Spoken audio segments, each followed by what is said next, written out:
and you're maintaining a lot of personalities. It's not a business of inventory. It's not a business of selling things. Everything that you're doing involves people, personalities, and meshing together with people that have addiction problems, may have anger problems, may have mental health problems, and that could even include your staff for that matter. Right. And so I have experience in managing people, and I don't think everybody truly understands that can be a very difficult task. Managing a store that just has inventory on shelves, you're managing people, but to a smaller degree, and the average person that works at, for example, an Office Depot or a Walmart, you're not really managing the people that much. Those people know you lose your job, you either come to work, do your job, or you lose your job. Right. And so when you're managing people, it's a very difficult situation that not everyone's familiar with. So are we at that point where Destination Hope is coming to a close, and then you're into your next chapter? Or where are you at that point? So I would say the downside or coming to a close of Destination Hope happened around August of 2018. That's when insurance money wasn't coming in as much. Our billing department was really disorganized, and I tried to fix it multiple times by bringing people in-house, hiring consultants, and what have you. But it didn't really work, and so I found myself getting deeper and deeper into debt, and really I couldn't get off the merry-go-round, trying to get loans and trying to just keep things afloat. Suzanne and I put in over $1 million of our own money into Destination Hope to have it survive, and frankly, without us, it wouldn't have. Right. And so we got it to a point where we can get it for sale, and we sold it for what it was worth, and we're very happy about that. Was that a long process, or that happened relatively? It took about 6 months. Okay. I wanted to swing back to something you alluded to, and that is leadership. Mm-hmm. So my leadership style. It used to be, I have two different leadership styles. One is a management leadership style, which is the managing of people based on the needs of the department. And then the other leadership style is based on personality. And of the two, the personality leadership style is very exhausting, because that depends on my energy, and I think I burned myself out a few times. As long as my energy was up, as long as my energy was going, the place was running. It was almost dependent on me. But the management leadership style is much more focused and laser focused on the behavior of the people in the department.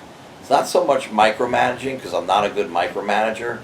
My strengths lie more in macro supervision and seeing things from 30,000 feet rather than the granule stuff, and I'm aware of that.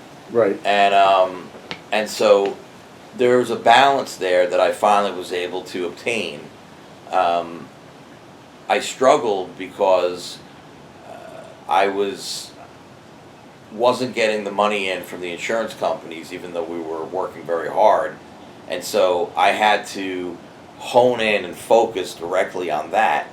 So I became like the de facto CFO of Destination Hope, which is not my strength. Right. Right. So I became almost something that was foreign to me as it relates to the company that I started. So that was very difficult. That was very, very difficult to realize. But I managed through it, and we survived, and now we're thriving. Right. So Destination. So that was you circling back. So Destination Hope gets sold, and I believe, did you say that was in 18? No, it was this year. Destination January Hope got 14th, sold. 2021. Of this year. Yes. Okay. So So that was obviously very recently. So now, I don't want to say that you're a captain without a ship, but you sold this with what in mind? Did you sell it thinking, okay, I just sold this entity, I still want to stay in this realm, and here's my next plan? Or when you sold it, did you start thinking maybe you were going to pivot to something else? You know, what were your thoughts? You got this school now off your shoulders. What were you thinking was going to be the next step? I wasn't sure. Okay. You know, when you know, when my focus was on my freedom. My focus was on getting this weight off my shoulder of you know what became of Destination Hope, which really wasn't Destination Hope anymore, just the name. Right. And so I wasn't really sure. I wasn't sure if these new folks were going to keep me on or not. And sure. Was that was part of the plan that you might stay on with in some capacity? Yep. And okay. so just not own it. Which was great, which is fine with me. Right. So it came to fruition that they wanted to part ways with me, which was a blessing. And I've had all of these things that I've wanted to do for about 5 years that I have been able to get to, and I'm now doing them.